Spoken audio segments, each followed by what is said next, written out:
Regreso a la muerte. Un relato de J. Wesley Rosenquist. Audioterror ofrecido por Página Oscura. Ayúdanos a crecer dando like y suscribiéndote, gracias. Regreso a la muerte.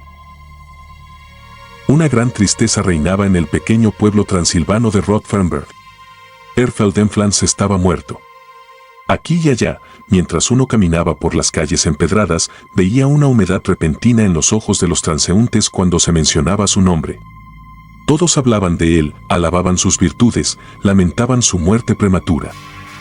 Evidentemente, era muy querido por toda la aldea. Pobre Feldenflans, dijo el sastre con tristeza, era un buen hombre, tan honesto como largo el día. Y un hombre erudito también.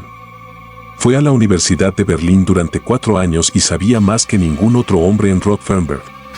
Sí, de hecho, era un hombre muy bueno. El sastre se sonó la nariz con vigor y sus oyentes hicieron lo mismo. Y la pobre Fraulein Feldenflans.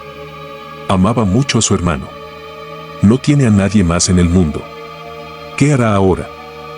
El sastre y sus oyentes sacudieron la cabeza con tristeza. Incluso ahora ella se sienta a su lado. Durante 2 días lo ha estado mirando. Reza por su alma. Todos sabemos cómo se alejó de Dios. Esas cosas de mago que hizo en su gran habitación blanca. Tubos llenos de extraños vapores había y relámpagos en bolas de cristal. Siempre decía que no era mágico, como si no tuviéramos ojos. Sí, dijo el tendero con tristeza pero con vigor, como si no tuviéramos ojos. El sacerdote del pueblo también se sentó allí, un poco fuera del grupo, pero con la misma tristeza escrita en su rostro, y cada vez que uno de los habitantes del pueblo hablaba del obvio trato del pobre señor Feldenflans con Lucifer, una expresión de profundo dolor pasaba por su semblante suave y benigno. Era un hombre bajo, robusto, de cabello oscuro, y vestía las ropas de su vocación. Se sentó muy tranquilo y quieto. Por fin ya no podía escuchar sin decir lo que pensaba. Por favor, dijo suavemente, no digas más de nuestro buen amigo. Ahora está, espero, entre los santos benditos y debemos hablar bien de los muertos. Recuerda, él era un buen hombre, tal vez se desvió sin saber que fue atrapado por las artimañas del enemigo. Si es así, hay salvación para él. No hablemos de Feldenflans, no usemos nuestro juicio humano, oremos más bien con la Fraulein Feldenflans, que incluso ahora reza junto al ataúd de su hermano. Dicho esto, se levantó de su silla y les indicó a los hombres reunidos allí en la tienda de sastres que lo siguieran. Lo hicieron, el tendero, el sastre, el herrero, el carnicero y el alcalde. Subieron el empinado sendero de la montaña y no dijeron nada. El rocío de la tarde yacía pesado sobre la hierba salvaje, y desde lo alto cayeron gotas frías de las hojas de viejos robles que crecían en la ladera de la montaña. Ese tranquilo silencio de la montaña había descendido con el crepúsculo. Era como si un gran cuenco azul, salpicado de estrellas, hubiera sido invertido y colocado sobre la tierra, con la cima de la montaña tocando su centro de lentejuelas. De repente el sacerdote habló a sus compañeros. Miren, amigos míos, ahí está la casa Feldenflans.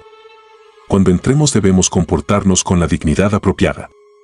No debemos hablar con la afligida Fraulein cuando entramos, sino reunirnos alrededor del ataúd y rezar con ella. No debemos molestarla. Y así fue. La gran casa, pintada de blanco y rodeada de jardines, yacía justo delante de ellos.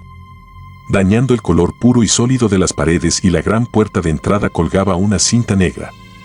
El silencio era muy pronunciado aquí. En una ventana cerca de la puerta principal centelleó una sola luz eléctrica, la única en la ciudad de Rotterdam. Los aldeanos no escolarizados siempre estaban asombrados por los artefactos eléctricos y el aparato en la casa y el laboratorio de Feldenflans. En silencio, el grupo de hombres llegó al final del camino. La puerta estaba abierta, y en silencio entraron, el padre Josef a la cabeza. Pasaron por un pasillo largo y oscuro, al final del cual había una puerta que daba al salón principal. A medida que se acercaban, oyeron el sonido apagado de oraciones bajas, mezcladas con sollozos. El padre Josef abrió la puerta con cuidado y entró de puntillas, seguido por los otros 5 aldeanos. Se persignaron al unísono. Junto a un simple ataúd negro de madera se arrodilló Fraulein Feldenflans. Debajo de sus rodillas había un cojín para hacer posibles largas vigilias. Su rostro estaba oculto por su largo cabello negro y su cabeza colgaba sobre el féretro. Sus pálidos labios se movían constantemente. A la cabeza del ataúd, a pesar de la luz eléctrica, había una vela encendida. Todo el ataúd estaba cubierto de flores de montaña. Sin embargo, el olor fuerte y empalagoso, peculiar de la muerte, no flotaba en el aire. La mujer arrodillada lanzó una mirada vacía y llorosa a los hombres que entraban y retomó su actitud anterior. Los 6 hombres se acercaron al ataúd y miraron a su ocupante. Allí yacía Erfeldenflans, tranquilo y práctico, debajo de una tapa de cristal, vestido con un traje hecho por el propio sastre. Todos se arrodillaron alrededor del féretro y rezaron. Mientras yacía allí, Feldenflans, aterrorizado por su situación, solo podía pensar en una cosa: escapar. Y una palabra resonó y repitió en su cerebro: catalepsia, catalepsia. Durante horas se había visto obligado a escuchar las oraciones y las lágrimas de su hermana. Largas horas oyó llorar su muerte sin poder moverse. Sintió sus propios latidos, demasiado lentos para que alguien pudiera detectarlos, pero lo suficientes como para enviarle sangre a través de su cerebro entumecido, manteniendo la conciencia, de modo que, consciente de todo lo que sucedía, podía conocer las punzadas del miedo mortal y una agridulce y esperanza. «Ayuda, ayuda». Trató de gritar, pero solo su mente formó las palabras, sus labios desafiaron su voluntad. Era un hombre educado, y por lo tanto conocía el peligro de su estado. Existía la posibilidad de que pudiera recuperar el control de sus extremidades antes de ser enterrado vivo. La conciencia era una buena señal, lo sabía. Si ahora pudiera obligar a su cuerpo a obedecer su voluntad, la etapa final de recuperación de esta terrible enfermedad, se salvaría, volvería al mundo que amaba, a la vida y a su hermana María.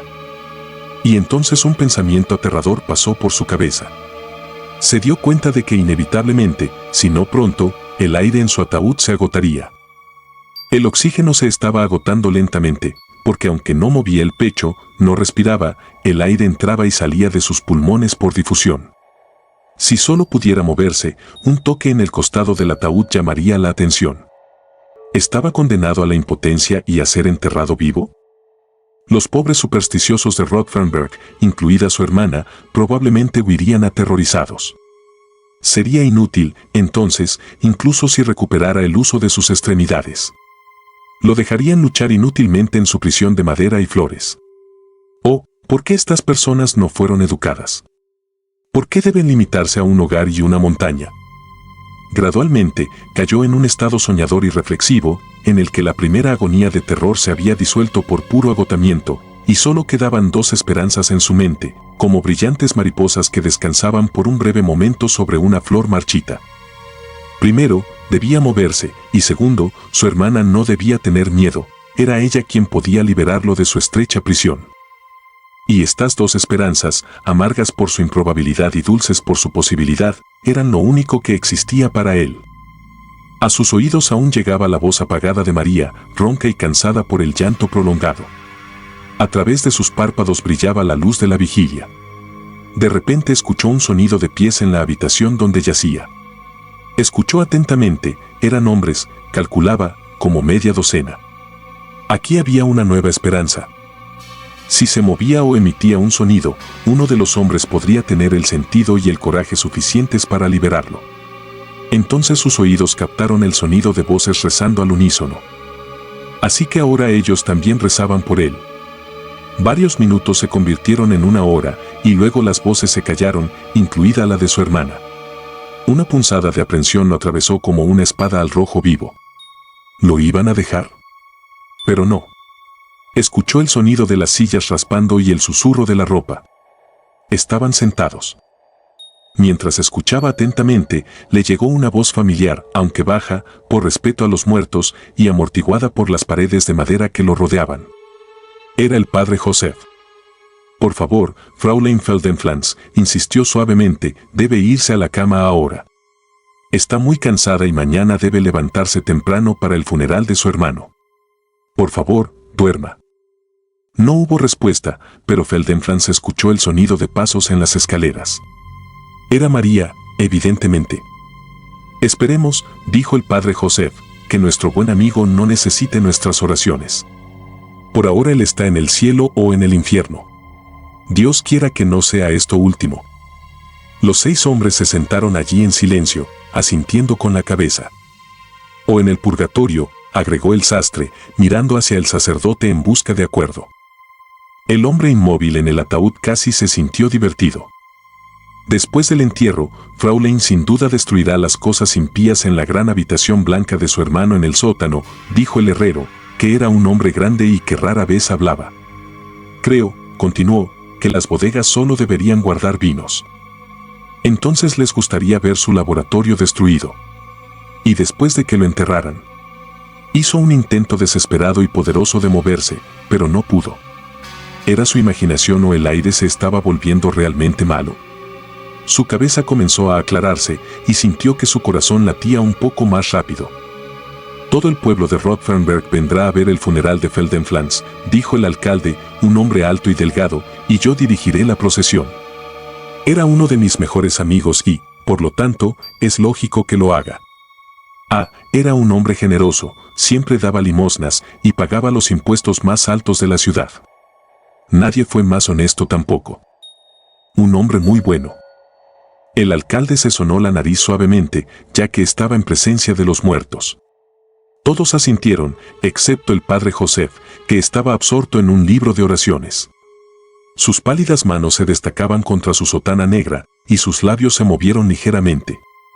Pasaron varios minutos antes de que levantara la vista.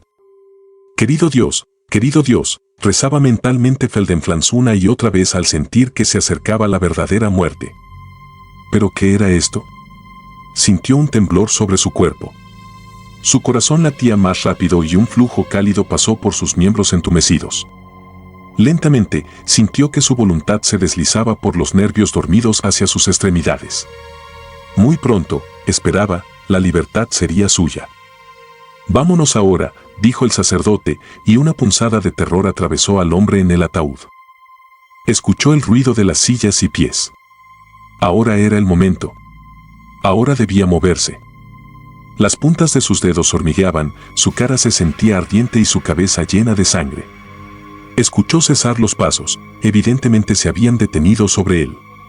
Escuchó el susurro de la ropa mientras se frotaban contra el ataúd. Entonces el carnicero habló, en un tono tenso. Dios. Su cara se enrojece de sangre. Feldenflans hizo un esfuerzo supremo de voluntad. La oscuridad parecía temblar y sus ojos estaban abiertos. Sobre él vio 6 caras en un cuadro congelado. El padre Joseph lucía una expresión de horror y conmoción. La cara del sastre, larga, pálida y tensa, mostraba una expresión de miedo y suspicacia. El carnicero abrió mucho los ojos y la boca. El tendero se persignó una y otra vez, sus labios moviéndose en una oración frenética. El herrero, más asustado de lo sobrenatural que el resto, cerró los ojos, jadeó y retrocedió tambaleándose. El alcalde miró por un momento con ojos saltones, luego gritó una sola palabra. «Vampiro». Luego llegó el sonido de corridas y gritos, y Feldenflans vio desaparecer los rostros, excepto la del padre Joseph, que estaba leyendo una invocación latina de su libro de oraciones. La víctima cataléptica, ahora desesperada, escuchó el ruido de muchos pies corriendo hacia él, y los rostros del herrero y el carnicero aparecieron por encima suyo. Hubo un sonido de algo que hacía palanca al costado del ataúd. Luego, se levantó la tapa de cristal. Estaba salvado. Pero, ¿qué sucede?, pensó Feldenflans. El carnicero había colocado una estaca contra su pecho, y el herrero levantó en alto un martillo. Llegó a sus oídos el tono monótono de la oración latina del padre Joseph. Feldenflans emitió algunos sonidos inarticulados.